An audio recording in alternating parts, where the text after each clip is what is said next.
Good morning Jain साहब। आज जैन साहब है हमारे साथ फोन लाइन पर। जैन साहब कहीं मतलब कुछ रणथंभौर के आसपास तो नहीं आप? Very good morning Anil ji. है मतलब कुछ फंक्शन में बैठा हुआ हूँ और मैं कोटा हूँ आज ससुराल। अच्छा, अपनी ही ना? हाँ, अपनी अपनी ससुराल। वो तो आप जानते ही है।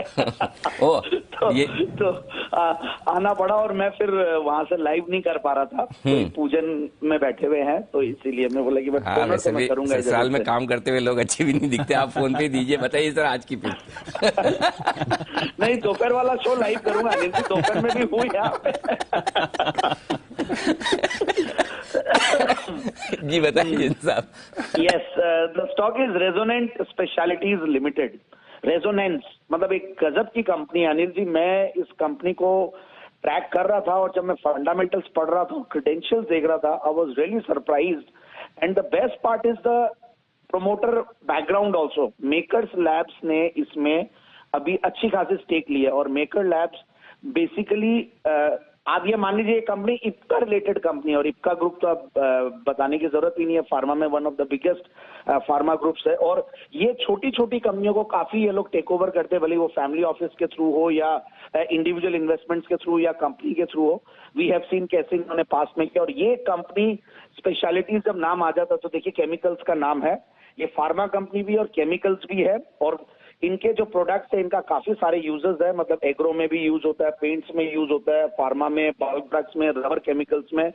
और ये कंपनी है तो छोटी सी, आप 200 सवा 200 करोड़ की कंपनी, मगर इनकी जो अगर फर्स्ट की और पायनियरिंग की अगर आप बात करें तो इट इज एक्सट्रीमली इंप्रेसिव। मतलब रेजोनेंस स्पेशलिटीज ने पायरिडाइन केमिस्ट्री में पढ़ने की कोशिश किया। मैं बहुत ज्यादा केमिस्ट्री नहीं समझता, बट मुझे ये समझ में आता है कि ये जो प्रोडक्ट्स बना रहे हैं उनका बहुत जबरदस्त यूजेस है। और ये वर्ल्ड के one of the very few manufacturers में है पायरिडाइन में। पहले इनका कंपनी का नाम हुआ करता था आर्मर पॉलीमर्स लिमिटेड। फिर ये पायरिडाइन्स के अलावा ये ल्यूटिडाइन्स बनाते हैं जो वर्ल्ड के one of the largest manufacturers है ये लोग। फिर तीसरा, इन्होंने 1994 में ये कंपनी जब पायरिडाइन और पिकोलाइन प्लांट्स बनाई उसके बाद फर्स्ट कंपनी बनी सायानोपायरिडाइंस। ये सारे अब बंसल जिससे हम कंसल्टेंसी लेंगे मेरे इसके बोलने के बाद। और वर्ल्ड की फर्स्ट, इंडिया की फर्स्ट मैन्युफैक्चरर कॉलिडाइंस की। तो ये सारे केमिकल से कंपनी बनाती है। अब फंडामेंटल्स की अगर मैं बात करूं, पिछले 5-6 क्वार्टर से गजब के फंडामेंटल्स में चेंज है, गजब के प्रॉफिट्स में बढ़ोतरी आई है। स्टॉक सिर्फ 16 के पी मल्टीपल पे काम करता है। रिटर्न ऑन कैपिटल एम्प्लॉयड 42% का, रिटर्न ऑन इक्विटी है 29% का।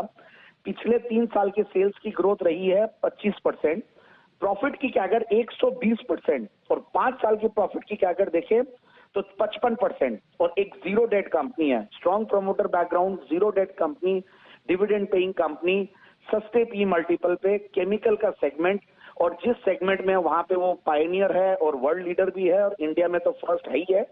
तो और क्वार्टर्स के अगर मैं रिजल्ट्स की बात करूं तो पिछले 3 क्वार्टर में सितंबर 2020 में 4 करोड़ पहली बार कमाई। पहले ये 1-1.5 करोड़ रुपया कमाती थी और अब कंटिन्यूअसली करते करते अब ये 13 करोड़ 14 करोड़ के पैट पे ये कंपनी बैठी है टीटीएम बेसिस पे।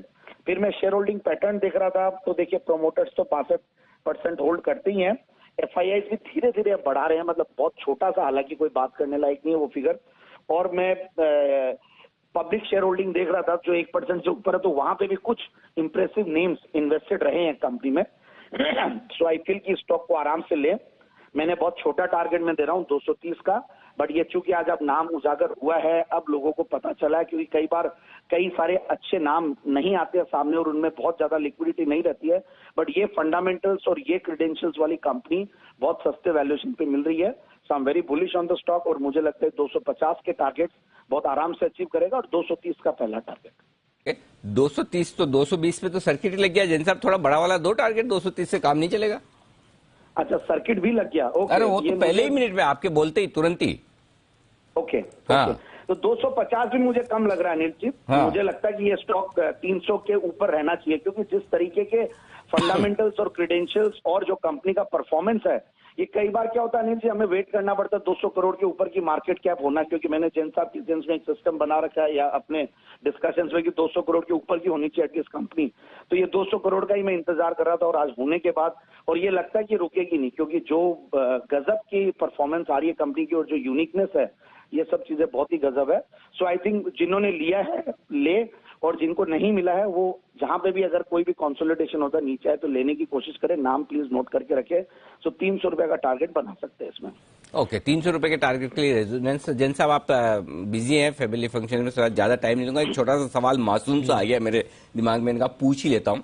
आमतौर पर जब भी आप लाइव होते हैं कैमरे के सामने देखकर, जब भी आप स्टॉक रिकमेंड करते हैं तब तो इतनी देर तक नहीं बोलते। आज क्या देख देख के पढ़ के बोल रहे थे कि आज कैमरा तो है नहीं सामने, जितना पढ़ सकता पूरा लिख के लाए सारा पढ़ लूं। बताओ ऑनेस्टली बताओ एकदम ईमानदारी से।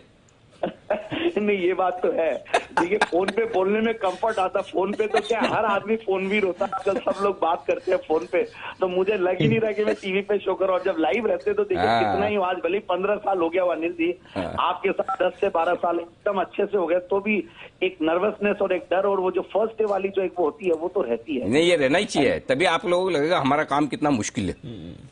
नहीं तो सब लोग अगर नहीं तो सब लोग फिर आशु जी की तरह एंकर बनने का सपना देखने लगेंगे। तो बिल्कुल आपकी ये नर्वसनेस हमेशा बनी रहे। जैन साहब हमारी शुभकामनाएं आपके साथ है। एंजॉय योर डे, मजे करिए। थैंक यू सो मच, आपने इतने व्यस्त कार्यक्रम में से भी समय निकाला दर्शकों के लिए, हमारे लिए बहुत बहुत धन्यवाद जैन साहब।